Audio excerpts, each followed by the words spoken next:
So here's what stood out to me with regards to the fight and post-fight. People want to say Floyd was running, and let's say that that's arguable, and if we have a tape that we can look at to prove it objectively, then why argue it anyway?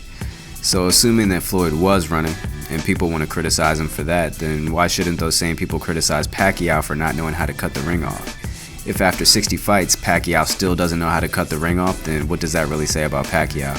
And not only that, Roach said that if Freddie Roach, the trainer, said that if Floyd runs, they do have a game plan for that, and they know what to do, and they know how to cut the ring off. So there's no use pointing to that now.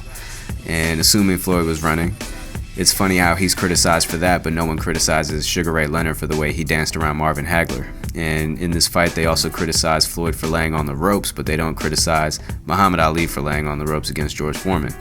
We did see Floyd go to the ropes pretty often, and in those situations, Pacquiao backed up. So why don't the same people criticize Pacquiao for that? And not only that, Roach said right after the fight that part of their game plan was to work Floyd while he was against the ropes. I'm not taking sides, I'm just pointing out contradictions.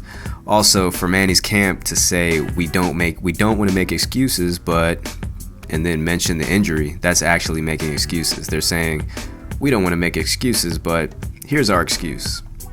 But more than an excuse for losing is probably more of a probe or even a Hail Mary for getting a rematch, because from their perspective, Manny has a limited pool of opponents in terms of risk versus rewards, and he's also near the end of his career.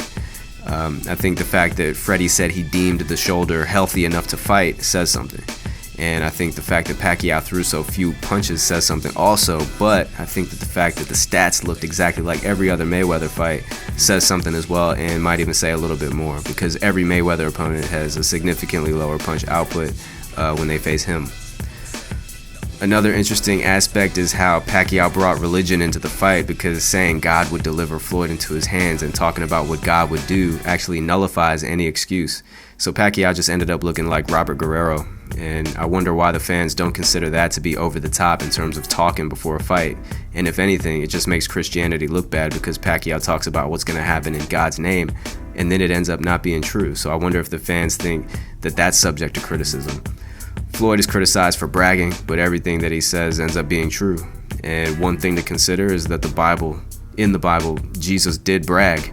And then he turned around and said, well, I have the right to brag because the stuff that I'm saying is actually true. So where does that put Manny versus Floyd in terms of what they actually say leading up to the fight? And anyway, does God really care about boxing or even advocate that kind of violence? I really don't know. It seemed like Pacquiao wasn't focused. He was taking selfies, and he was always a little bit giddy, and maybe he was just happy to get out of his alleged $40 million debt, which is a much bigger concern than winning the fight, especially since his family doesn't want him to fight anymore, and he's near the end of his career and making a transition into a totally different career. Also, with the injury, I believe Mayweather went into the first Castillo fight with a torn rotator cuff as well, which he mentioned after the fight, even though he won. And people still discredited his victory and said, no, you lost and that's it. So I wonder how those same people would react to Pacquiao's claims of a torn rotator cuff. Anyway, even though most people wanted to see more action, I would say it was worth it, just being a pins and needles kind of fight where anything could happen at any moment between two athletes at this level. And then people who understand and appreciate the technical and artistic beauty of boxing, they had the pleasure of seeing yet another one of Floyd's exhibitions, and which would be one of his last.